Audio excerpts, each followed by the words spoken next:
Dear friends, welcome to the third installment of our series on Russian piano masterpieces. And last time we were doing Rachmaninov, today we're doing Scriabin, who was a classmate of Rachmaninov. But of course he is much less known in the West. He's very well known in Russia, but in the West he's still a niche composer. So today, Peter Donahoe and myself are going to introduce some of you to this possibly new name to you, or maybe tell you something new if you already know about him. And we're going to be concentrating on the piano sonatas.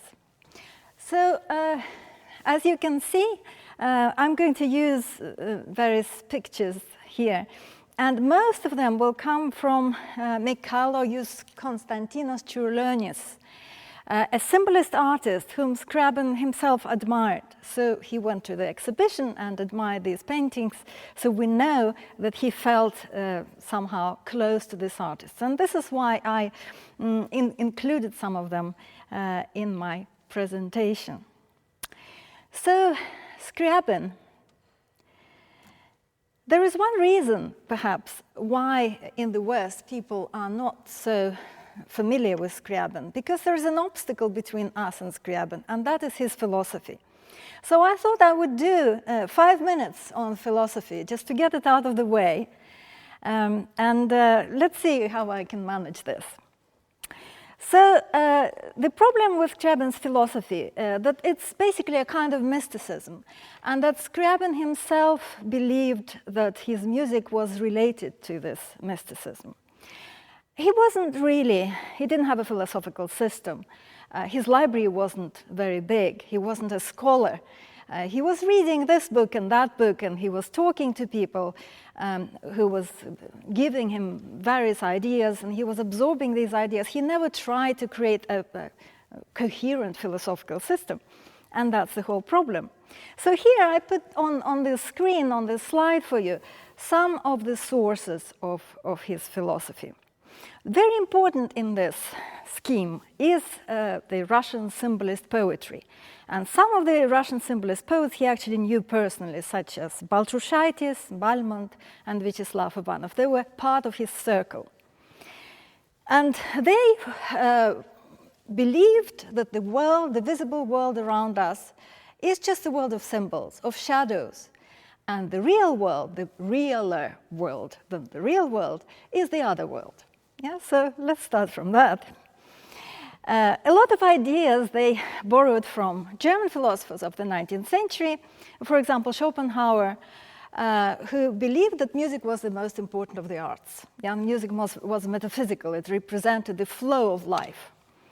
So that's very important, and Wagner is an important mediator here. Without Wagner, Scriabin wouldn't have happened. So, if music is the most important of the arts, Scriabin goes a bit further and says, I am going to write a work, the Mysterium, the ultimate work of art, which will be a synthetic work of art, not just musical. It's going to have all kinds of things in it, such as ballet, poetry, visual arts, even columns of perfume. And then he makes the next step and says that after this work is performed, nothing else will happen. This will be the end of the world. Yeah, the world will dematerialize. He imagines himself as a kind of god who can bring this dematerialization about. So that also goes very well with symbolists, with the idea that art creates life. Yeah, so whatever you do in your artwork can actually affect the real world. So that's one side of it. Okay, that's great. Now, there's also something else that he borrows from the philosopher Vladimir Solovyov, who already died at that point, but he knew his ideas through somebody else, through Serge Trubetskoy. And the idea that you find in Scriabin very often, that matter is feminine and spirit is masculine, comes from Solovyov. So spirit is Scriabin himself, I'll tell you just a little before we start discussing it. And then there is this really dark part of his philosophy, and it's connected to Helena Blavatsky, the mystic, very kind of odious personality who invented a thing which is called theosophy. She didn't want to call it a religion, but it was a kind of cult. Yeah, so here, apparently she went to Tibet and she was influenced by Buddhism, and she created this very strange thing that Scriabin also liberally borrowed from, yes, such as, for example, his ideas of Satanism and black mass that we're going to discuss today, kind of anti-Christian idea, the idea of Lucifer. It all comes from Blavatsky. Yes? So this concoction, this cocktail of various ideas, don't expect it to make any sense. I think we have to start from this. Yeah, and you're already gathering the sense that it's very difficult to take it all seriously, perhaps. But we have to think of the times when these ideas came into to fruition. Yeah, and that was the times when people thought that the world was going to end. Well, just like now. So perhaps now we can understand Scriabin a bit better. Yeah, so people really thought they had these apocalyptic presentiments, and Scriabin was just one of them. Yeah, he was not the only one. So from this, I can only show you a picture of an Oriental sage that Scriabin had on top in his study. Yeah, so he was. This guy was looking at him askance as he was working. This is the Oriental sage, presumably that Blavatsky, Madame Blavatsky met in Tibet, if she ever went there. That's not proven. So here we go. Now from this we can go to the piano sonatas, and you can see there are 10 of them. I put them on all this timeline which goes up. Yeah, because Scriabin's ambition is going up. So my timeline is also going up. And you can see that 5 of them are spread out. And gradually he finds his own style by the 5th sonata. The 5th sonata is very important. And then the last 5, the late ones, are grouped together, clustered around 1912 and 1913. And they're hugely experimental things. Now, you can gather that Scriabin is a kind of composer that can get you obsessed. Yeah, it's the kind of composer that can draw you in. And maybe that's what happened to you, Peter, when you played a few years ago all of these 10 sonatas in one sitting. Yes, I did do that, yeah. In fact, more than once. I did all the 10 as a cycle in one concert with a long break in between, like a Wagner opera. Which is a coincidence, isn't it? But yes, but if you don't mind me telling my overall story about Scriabin, which was that I've always suffered from not really being able to dislike music. Almost everything that I come across I want to play, and I love, and particularly when I get into it, whilst practicing it and performing it, I always see more in it every day. And Scriabin I chose as the one composer that I would have to make an exception of, in that in my former life I used to be a professional orchestral player, and one of the pieces that I played in, only once in fact, was the poem of Ecstasy of Scriabin, which, as you can see from Marina's chart, was written at the same time almost as the 5th sonata. And because I actually really enjoyed the orgiastic nature of the poem of Ecstasy, and the brilliance of it and the immediate emotional impact of it, I tried to find some solo music by Scriabin that was the same kind of thing. The 5th sonata being the only one I found. The rest of them are not like that at all. And so I learned the 5th. We're talking about mid-1970s here. I learned the 5th, and I played it quite a lot during that year.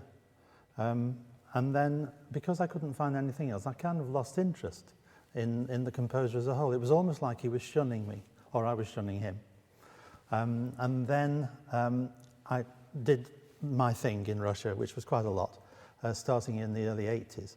And I was constantly pestered by Russian music lovers to play Scriabin, because he's very popular in Russia and not really in the UK, not even really outside Russia, but particularly, at least at that time.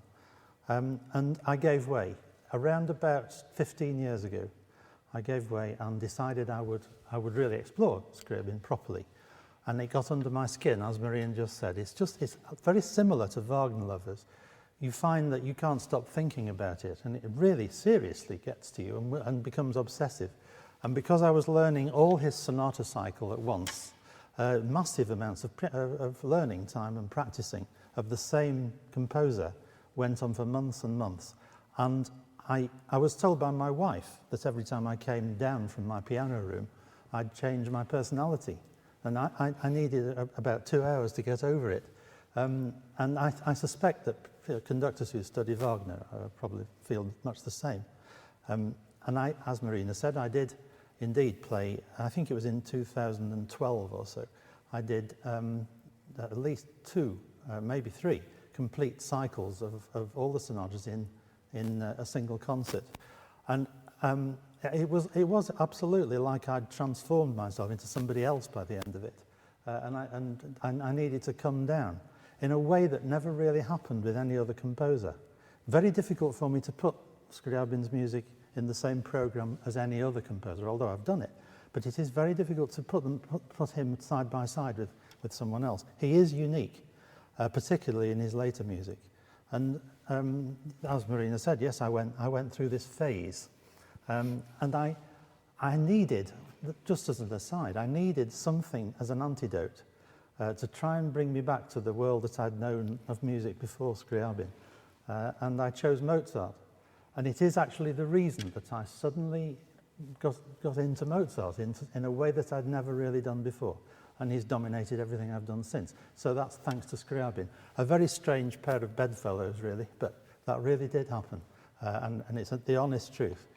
So that's my story with Scriabin. I'm sorry, I talk too much, but I'll set the scene. So it worked on you? It worked, very much so. And I still love it, very much so.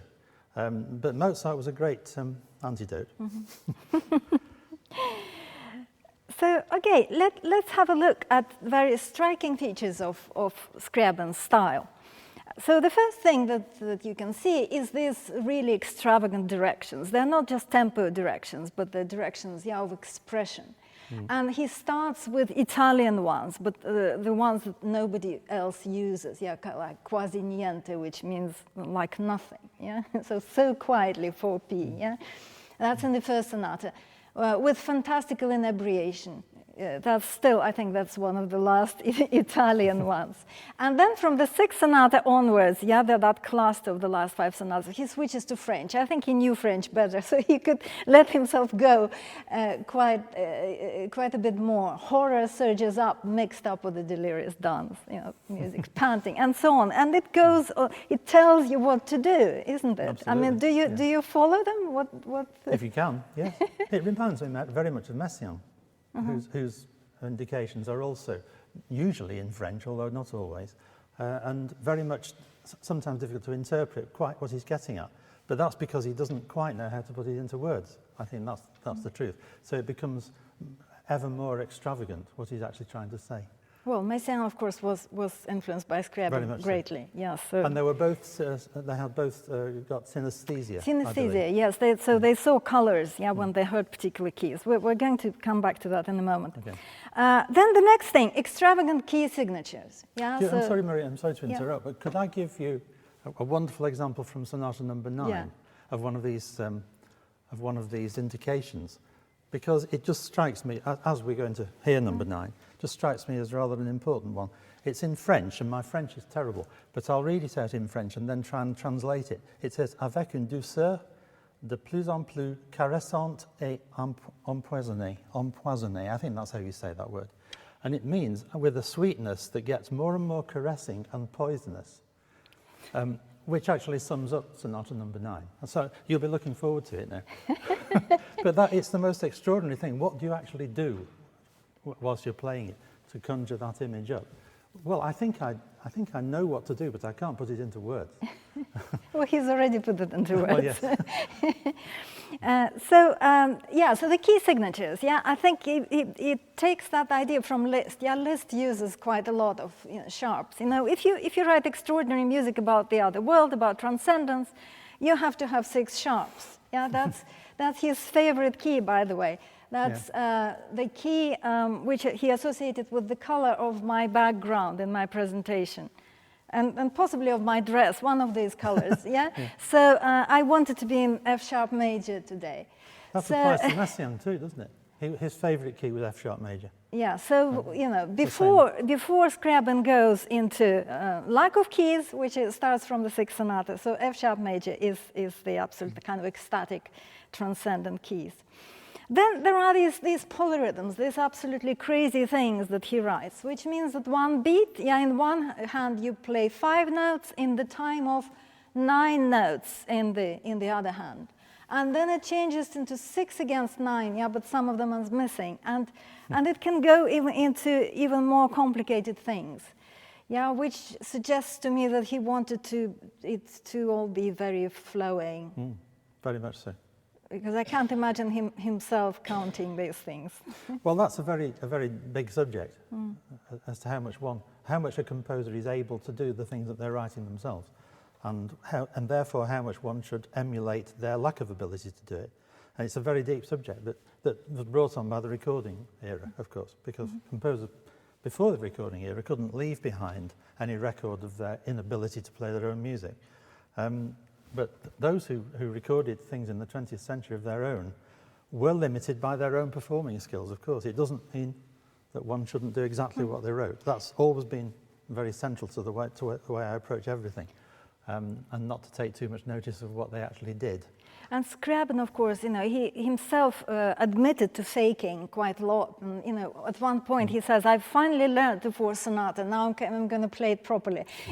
After having performed it in concerts for many years. Or in the third sonata, in the finale, he actually changes the figuration. He makes a difference. So why do you write it like this then? So there is a question also, of what is written and what he himself performed. Then non-tonal harmony, which we're going to talk about a bit later about. And finally, multi-layered textures. I've given you this examples of 3 hands. I remember my son, when he saw this score for the first time, he said, "What's going on?" He said, "Did he have 3 hands?" And each of the hands also playing more than one thing. So it's actually 6 things going on together, and that's quite a typical thing for Scriabin, isn't it? Very much so. We looked at similar things in Rachmaninov last time, but this is quite a different effect, I think. But that's definitely something that always happens. And one more thing that I put up there is the note. I hope I got it right. It's the note that doesn't exist on the keyboard. Yes, it's virtual. Yeah. Yes, it's up there somewhere. So that's another example of how he wants to transcend the boundary. So he writes you a note that doesn't exist. So what do? You play the top note and hope that nobody can hear the difference between that and the note above it, which actually most people can't. I certainly can't. Well, he himself did the same. You will be happy to hear. Right. Another thing that I wanted to mention is that whenever you listen to Scriabin, there is one very good guide to follow. That there are 3 main types of expression, especially in middle period and late Scriabin. So one thing is, he himself names it will. The will, that's the masculine force. If you take Poem of Ecstasy, for example, it's a solo trumpet that goes up and up like a fanfare. So many of the sonatas have that type. Then in contrast to that, it's eros. So it's soft lyrical caressing, and the time stops and you have this feminine theme. And the third one, which is kind of ecstatic flight or divine play, as he himself described it, and that would be quick passages and trills and leaps, and it's more like a dance. And usually these things map on very well onto the sonata form, because the usual sonata has these kind of 3 different groups in the exposition, which are contrasting, masculine and feminine, and then possibly something a bit playful at the end. So his forms are quite conventional because he can fill them with his own content, which is absolutely inimitable. So I just thought we would kind of go through the sonatas in chronological order, because it's not possible to do it in any other way to really appreciate the trajectory of how he was developing. So the first sonata is associated with a very tragic moment in his life when at the age of 20 he did something to his right hand. And his career of performing pianist was over. He couldn't compete with Rachmaninov, for example, anymore. That meant that he had to rethink his options, and these are bits from his diary. He was praying, and he composed the first sonata with the funeral march at the end, which is an extremely kind of affecting piece, isn't it? And you can hear very much echoes of Chopin's funeral march sonata in there. Yeah, Chopin, of course, is great idol. Yeah. It's known. I think he slept with a score of Chopin under his pillow or something really? like that. Yeah, so Chopin is his starting point. Yeah. This idea that he considered himself a disabled pianist, really, that his right hand never worked properly. Can you hear this, or can you see it in the score? Is it? I can see what he wanted to be able to do. I wouldn't say that his disability limited his writing, but it's certainly very obvious that he wouldn't be able to do what he'd written because of his injury. And it was an injury he never recovered from in the way that Schumann did. Although that hugely influenced his output too. But Schumann's finger recovered from the injury, whereas I think Scriabin was always disabled because of, I'm not even sure what the accident was, but whatever it was, it was very serious to his right hand. Yes. But is that why the left hand is playing so much? Could be. Could be. Well, you could say the same of Rachmaninov, though, and he didn't have any injuries. So I don't know, right? It's very easy to read things into it that maybe, making it fit the pattern that you wanted to. But it seems very obvious that he wanted to have a very large hand, which may well have been something to do with being a colleague of Rachmaninov, who did have one. And the music is sometimes really awkward because of the size of the hand that he seems to want you to have. Plus the fact, and this very much reminds me of Ravel. The harmonies also do, by the way. But the way Ravel writes with the two thumbs crossed like that so much. Anyone who's played the sonatine by Ravel will know that the first 3 lines you spend the whole time like this with your thumbs constantly crossing over as if you're knitting. And Scriabin is very much like that. In a lot of his music, regardless of which period it's from, it's always there, this kind of overlapping of the hands, which of course, depending on your individual hands, can produce all sorts of problems for one person that are not there for someone else, and vice versa. And quite a few of them are there for me. But that, that applies to all pianists, really. Sonata number 2. So this is the one that you're going to demonstrate in a moment. If I could just say that the first movement, which is it's in 2 movements, of course, but the first movement is the one I'll play, strikes me as being perhaps, at one point I used to say it was the most beautiful piano piece I'd ever played, which is probably a silly thing to say, but it is phenomenally sensuous and beautiful and colourful and lyrical. Well, I'll just play it, shall I? But really, one of the most exquisite things ever written. And for the same composer to have written that and the 9th sonata, which is a nightmare to listen to, again, please don't be put off. It's just extraordinary to me that he could change so much. Anyway, sonata number 2, first movement. Now, just hold on. I need to find it.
It's quite a heavenly piece, isn't it? Absolutely beautiful. It's interesting that he starts in G sharp minor and finishes in E major. And, you know, much later than Scriabin wrote that. So, composers were considering that they should stay in the same key most of the time, but he didn't worry about that. No. He went back into G sharp minor for the second movement, of course, but we haven't got time to hear that, unfortunately. Yes, and he said himself that it was about the sea, yeah, that it was a landscape. And so that was all still before all these crazy ideas, yeah, when he was still kind of with nature. Now the third one, here where things kind of started getting interesting. And this is a painting which the critics, by the way, associated with that sonata. It's a painting by Wrubel, and it's The Demon.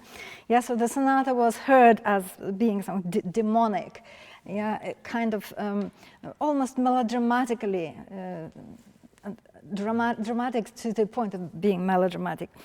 So, and people are saying here, well, one of the critics is saying that it's extraordinarily difficult, yeah, that the difficulties are sometimes inconsistent with the spirit of the instrument.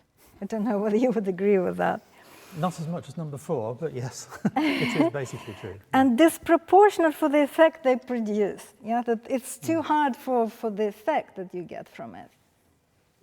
I'm not going to criticise. Yes. I think it's a wonderful piece. I just wish we had time to hear some of it. But it's that also has one of the most beautiful melodies I think anyone's ever written in the third movement of that. But it has this terribly tragic ending that's actually immediately after what appears to be a triumph. And it suddenly goes wrong for the last few lines. It's a really terrible moment, in fact. One feels very, very sad to have to actually do it in public. It's just so terrible for the audience, because it's so incredibly ecstatic for a while and then suddenly so down, which number 2 doesn't do. Yes, I think that's why they're associated with the demon, Yeah, you know, with the fallen angel. So. Yeah. And also, you know, apart from being a very romantic piece still, people started associating it with decadence. Decadence was the word of the day at the time. It was not necessarily negative. You know, people were delighted to display their decadence as well. But this is a very nice phrase that I'd like to quote by one critic, that this is an art that has cut itself off from the simple and healthy moods of the masses. One would think it was written during the Soviet time, yeah, but it wasn't. It was 1902. From the broad, fragrant expanses of the fields, meadows, and forests. You just had something much more healthy in the second sonata. Yeah, and here, the city, the four walls, refined and complicated dispositions of the top 10,000, yeah, of the elite. This is the sphere to which such art belongs. So this is, you know, people have started to sense that something is going on. Now, I just wanted to show this because there is actually a quote from Scriabin himself about how he wanted it played. Yeah, he wanted it to be played by one hand, although I guess some pianists might be tempted to play it. It depends on the size of your hand, doesn't it? Simple as that. Well, he thought that basically that this sonata, first of all, shouldn't be played by women. Although I must say that women have played a great role in popularizing Scriabin's music, especially in the first few years. And his first wife, Vera Isakovich, who was a wonderful pianist, she continued to play his music even after he abandoned her with 4 children. Yeah, so he wasn't very happy about that, by the way. But a lot of people actually liked her playing more than his own. And a lot of, and also there were these students that he had who also played Scriabin. Yeah, so actually you have to remember that it's not just masculine music. Yeah, it was done by women right at the very start. Well, there's nothing more likely to make women want to play it than the composer saying it's for men, is there? Particularly if they're Russians. Absolutely. Sorry. Yes. It's a challenge, isn't it? Well, yeah, absolutely. It's throwing down the gauntlet. Yeah. Perhaps it was deliberate. Who knows?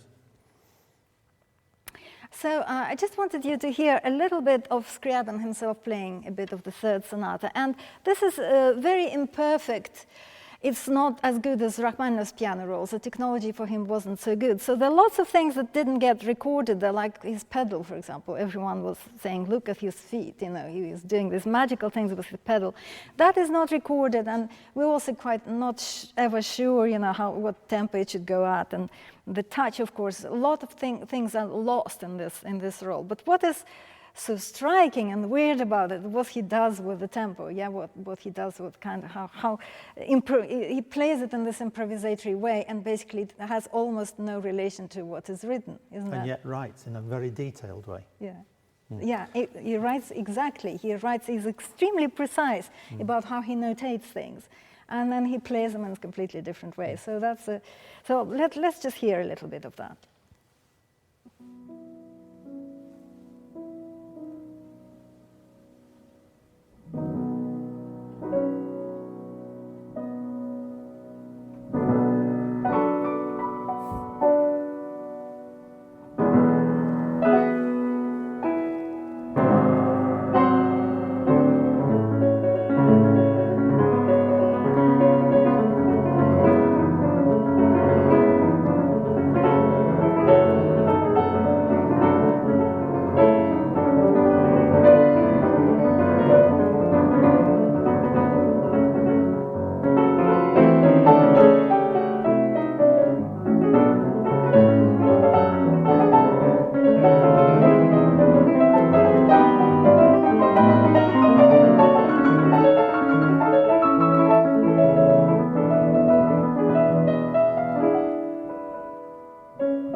Well, if somebody played that to me in the masterclass, I would say, well, why don't you do what the composer wrote?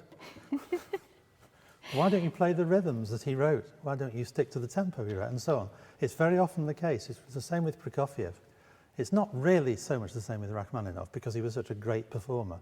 But the fact that you're a great composer doesn't mean you're going to be not going to be suffering from the same pressures as any other performer, particularly if it's your own music, of course. I think we forget that very easily. Well, interestingly, Rachmaninoff took an issue with this style of performance that people were imitating Scriabin also, and obviously, and he was encouraging that. But Rachmaninoff took an issue with that and said, well, for me, Scriabin is a musician, and I'm trying to play the music that he wrote. I'm paraphrasing right now. It's correct in the transcript. You can read it. Yeah, but and he says at the moment everyone has developed this esoteric manner of playing Scriabin, which is quite abstruse, and basically, well, you cannot hear what is going on. No. So many people also complain that you couldn't actually make sense of the music when it's played in this way. Even when Scriabin himself played it, and of course to him it made a lot of sense. Yeah, but it doesn't necessarily mean that it's just as. I think that's composer's disease. You know, I think perhaps even starting with Beethoven's metronome marks, which don't make sense at all. You know, but then of course he was deaf, which has probably got a lot more to do with it seriously than anything else. But all composers tend to play their own music with a very different approach and attitude to when they themselves play someone else's music. It's a very different thing, and I think it's very dangerous if you're going to emulate what the composer does. Just stick to the score. It's always been my philosophy.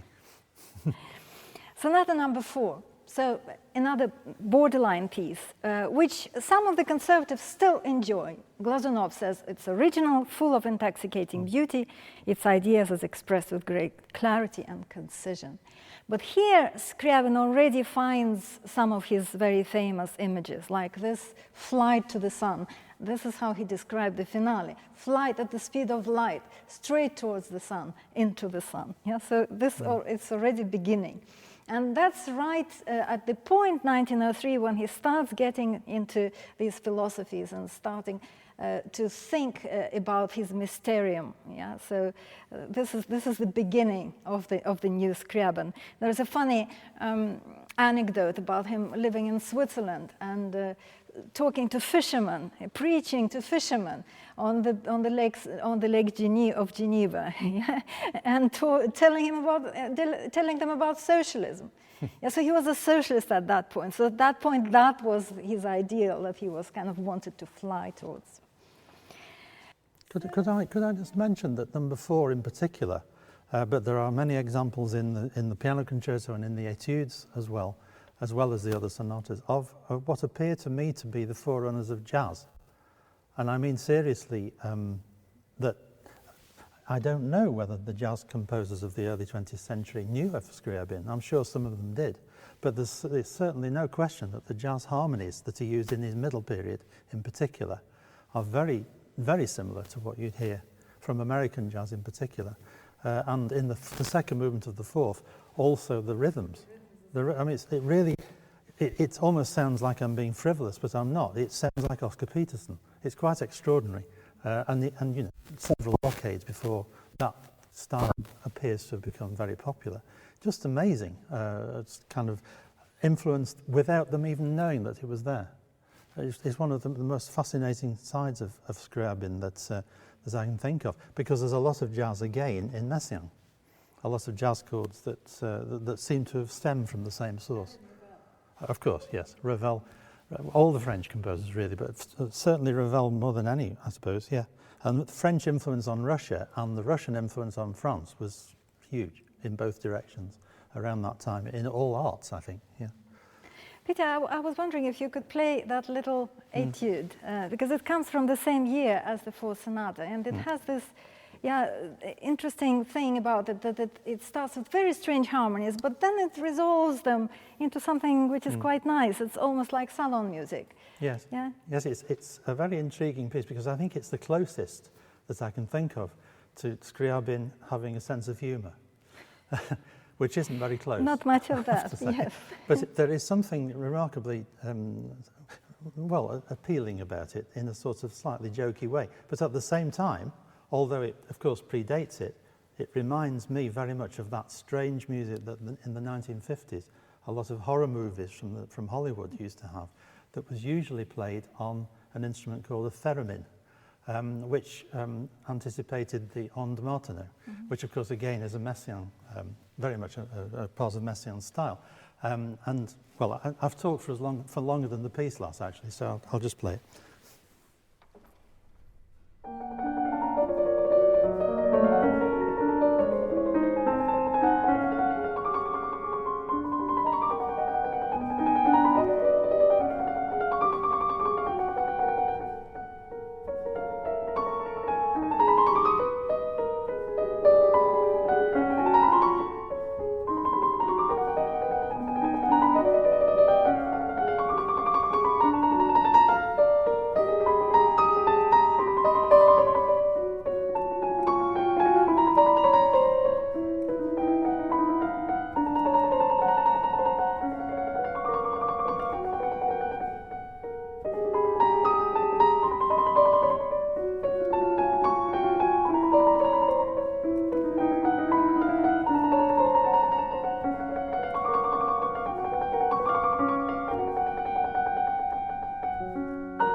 It's really lovely.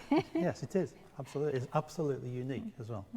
In his even within his own pieces, never mind anyone else's. Yeah, and of course beyond the sonatas, there are lots of pieces like that. Yeah, a lot of pieces which are very, very short. Very short. So that's the majority of them. Yeah, but today we're just concentrating on the sonatas. So let's go really quickly through the fifth sonata, which is amazing because you can see it starts. Well, it's again 6 sharps, and it starts. I don't know whether you could just illustrate.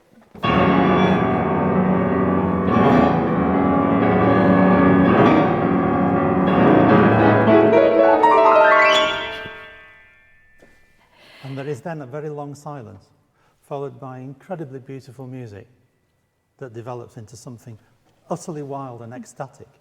Extraordinary piece. This is the one that I mentioned before that I learned and played a lot in the 70s.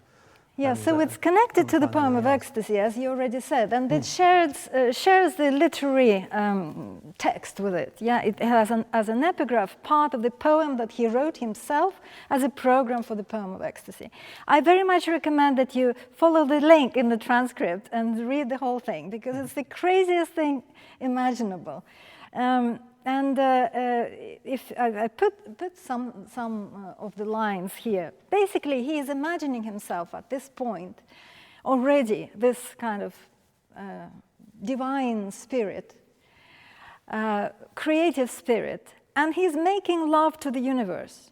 In the most graphic terms, he describes how he would make love tenderly, and he would make love sadistically, and it's absolutely sort of incredible erotic poem.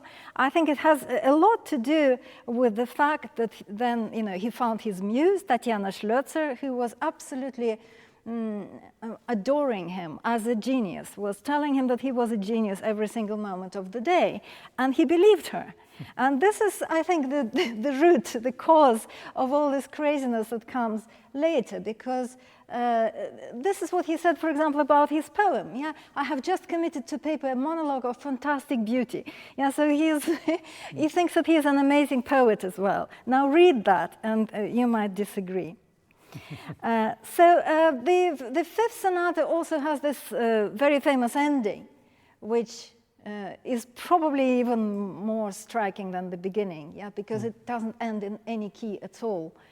And as you can see from this rather amusing reminiscence, half of the public didn't understand what happened, why he suddenly ran off the stage, yeah, because it just wasn't. I don't know whether you could just do that. Yes, I can passage, do that. yeah? It's a shame that there is a pause bar at the end, because what I used to do, which was ignore that pause bar, and actually be halfway off the stage before the piano would start resonating. Yes, sir. And you do that, and people would go, "Oh, it's over." Oh, there's something wrong. But actually there wasn't. It's very difficult to make sense of that ending, particularly as it's so difficult, technically, apart from anything else. And it stems from a gigantic kind of ecstatic climax that is tonal, in fact. And then it goes off into this. It's extraordinary. Kind of into cosmos, flies out. It's worth mentioning just at this point, though. As you can see, it's fortissimo at the end, and there are moments in all his early music where you see fortissimo and fortissimo, and very extreme, loud dynamics occasionally. After number 6, as far as I know, he never used anything more than forte. And certainly in number 9, there is nothing that's more than forte. In other words, he wanted the piano range to be much more concerned with the lower dynamics, as did Chopin, and so did Debussy. It's a very interesting aspect of his piano style, because it means, by definition, that you're exploring much more colours, because it's not extremely loud. And it's very tempting at the end of the horrific number 9 to be very loud. In fact, I'll probably not be able to resist the temptation, but only for that moment, that climax, which is the climax of what appears to have been an impression of a nightmare. Everything else is very, very subdued, and actually much more menacing for it. So at this point, at the point of the fifth sonata, we get already these people like Rimsky-Korsakov wondering whether Scriabin has gone mad. And he thinks it's a wonderful music, yeah, but he laid out a plan of his next work, which is something grandiose and even unrealizable. Generally, he is now into philosophy, upon which he builds his works, and as he suffers from megalomania, he has walked into such dense forests that some consider him simply mad. Yeah. Could it be that he's going mad from some kind of religious erotic fixation? Yeah, possibly. So there is now a separation between the cult of people around Scriabin who absolutely adore him and people who just completely reject him. That all starts at the fifth sonata. And of course, then he makes the next step towards his mysterium, and that's Prometheus. That's the piece that has all kinds of things, the organ, the piano, and also the light show. And this is where his synesthesia comes in. Yeah? I will just show you very, very briefly a little bit of a realization of a light show, Prometheus with a light show, that Scriabin wasn't able to see because there was no technology to produce that at the time.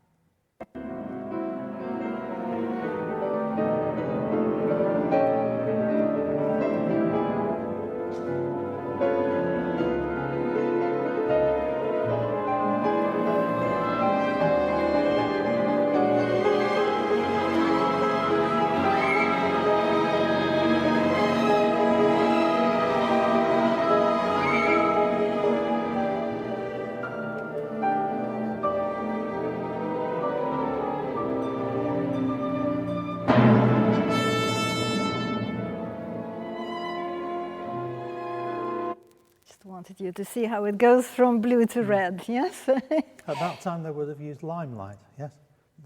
As in the definition of limelight, which is literally something that you used lime for to produce the lighting in theatre. Well, he had this little contraption with little electric light bulbs, which are just pathetic, really. They wouldn't have done anything like that. So they didn't really have electricity. No. It had started, of course. It was just the very beginning, yes. So the Mysterium, just to recap, yeah, so he's still thinking about this. He is now thinking that he might do a preparatory act first. He's thinking of writing a Mysterium in a synthetic language, not even in Russian at first, and then he goes on to produce some Russian version for it. He wants to buy a place in India. He wants to actually buy a piece of land to build this temple and to bring the world to its end. It really starts kind of taking shape in his mind.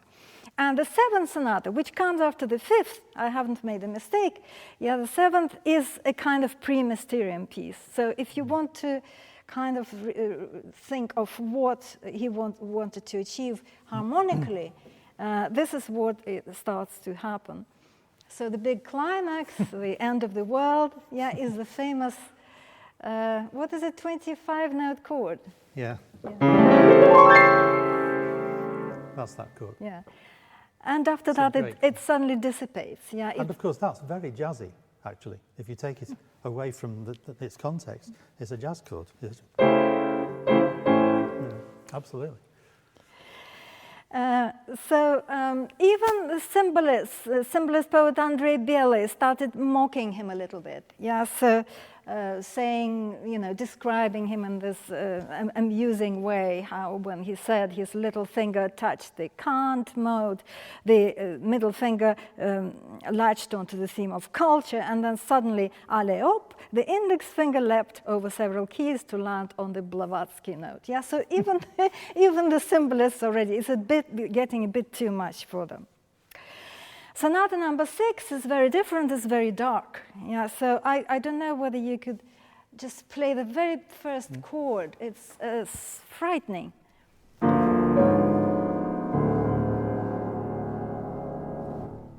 Yes.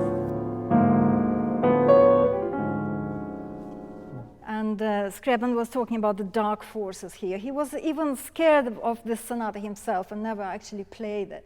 I wanted to show here that the notes in the chord and the notes of the melody are the same now. Yeah, there is no distinction between melody and harmony. And when you see at what the notes are, they are the notes almost, but one of the octatonic scale. And this is why it sounds like jazz, because the octatonic scale is one of the most famous modes in jazz. Yeah, so it's this kind of scale which sounds always as if it's something supernatural, at least. It does rather indicate that he thought that the sonata wrote itself, that he was frightened of it himself and wouldn't play it, as if it was a separate entity to him, which is very difficult to understand. I know. So Sonata 9, I don't know, shall we talk about it now? Do you want to miss number 8 out? Well, the next one is number 9 after 6, actually. That's how it was written. Yes, so this is the dark one. And this one goes against the Mysterium idea. And he felt that he was actually going against his own philosophy, but rather following his artistic principle. Yeah, so this is something extremely dark, and this is how he described it to Nadezhda Rimsky-Korsakov, that the beginning is dark forces, in the middle there is a nightmare, and in the end dark forces again. And he uses the phrase defiling of the sacred. Yeah, so something blasphemous about that piece. But on the contrary, in contrast to the sixth, he actually loved it and loved playing it. And lots of people loved it, Busoni and Prokofiev. And I've chosen it because I think it's one of the most palatable of the late sonatas. So you're going to hear it just in a 2 minutes time. And in the meantime, I'm just going to finish this whistle-stop tour. So number 8 is again something like a sketch for the Mysterium, so another version of number 7. And number 10 suddenly goes back to nature. Yeah, we had nature in number 2. And he talks about it being earthbound. It talks about insects, butterflies, moths. These are all flowers that have come to life. They are the subtlest of caresses, barely touching. They were all born of the sun, and the sun nourishes them. A whole sonata of insects. And you think, oh, well, this is something different. Yeah, it has this kind of nature call there. But don't be deceived by that, yeah, because then he says, on that last day, in that last dance, so he's thinking about Mysterium again, I will shatter into 1,000,000 moths, and so will everyone else. Perhaps at the end of the Mysterium, that we will no longer be people, but will become caresses, animals, birds, moths. I just wanted to mention that Čiurlionis also produced a painting where moths are flying towards the flame. And I just think it's so interesting that they had shared the same image. In the last sonata that never became a sonata, which is called Vers la flamme, towards the flame, it's almost like Scriabin himself is flying into this burning sunlight. And as you probably know, he died very suddenly. He died of sepsis, of blood poisoning. And one can only imagine what could have happened after. Would have he just got pressured into producing something, or perhaps disappointing his followers and not being able to produce the Mysterium? Or perhaps doing something like Sibelius did, which is to stop writing music altogether and live for another 30 years, which is an extraordinary thing to do, but he did. A lot of people felt that way around that time. It's almost like everything had come to the end, the end of the development of style, the development of philosophies, and so on. Even Stravinsky said that a little bit later. Perhaps that would have happened to Scriabin. But then he cut himself shaving and got sepsis. Yes, and Scriabin actually said at one point, he said, after all this, there will be just a black line on a white sheet of paper. So it's almost like he predicts abstractions. And then you think maybe he's not talking about the end of the world. Maybe he's talking, again, just in artistic terms, and it's all a metaphor. But we don't know. So let us go on now and hear the ninth sonata, the scary piece. Just give me a moment. Yes. It is worth mentioning, by the way, that contrary to so many other composers, contemporary composers, particularly in the 19th century, but also the 20th, all the Scriabin sonatas are essentially very short, the longest by far being the first one, which is in 4 movements. But the second one's in 2, and third and fourth are also in 2. And after that, they're in single movements, the 9th being the shortest of all. It's something like 7 minutes for the whole piece. And that was very, very much a Scriabin, an essential part of his style, I think, for everything to be gradually becoming miniaturized. And so many, as we mentioned before, I think so many of his shorter pieces are so short, as with the étude that I played, that it's almost like he was a miniaturist. But then he wrote an orchestral work like Prometheus, or the Poem of Ecstasy, or any of his 3 symphonies, absolutely gigantic in scope. And one of the questions I would like to ask Marina, how he managed to be such a great orchestrator when so little of his music was for anything other than the piano, which is the same as Chopin, but he was not a great orchestrator. There's something in his imagination, perhaps influenced by Rachmaninov and other Russian composers, that made him so imaginative with the orchestra. Anyway, just a few idle thoughts. I don't really know the answer. Sonata number 9, the Black Mass.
Thank you.